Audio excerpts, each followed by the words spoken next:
الصلاة والسلام والتحية والإكرام على من اختاره من شجرة الأنبياء ومشكاة الضياء والمنهاج البادي والكتاب الهادي مولده بمكة وهجرته بالطيبة مولانا ومولى الثقلين جد الحسن والحسين بالقاسم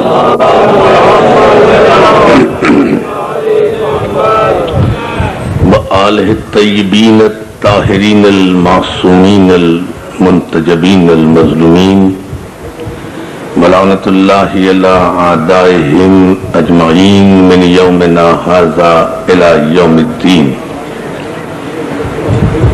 أما بعد فقد قال حق سبحانه وتعالى في محكم كتابه الحكيم وهو أصدق الصادقين وقوله الحق هو الذي أرسل رسوله بالهدى ودين الحق ليظهره على الدين كله ولو كره المشركون صلوات.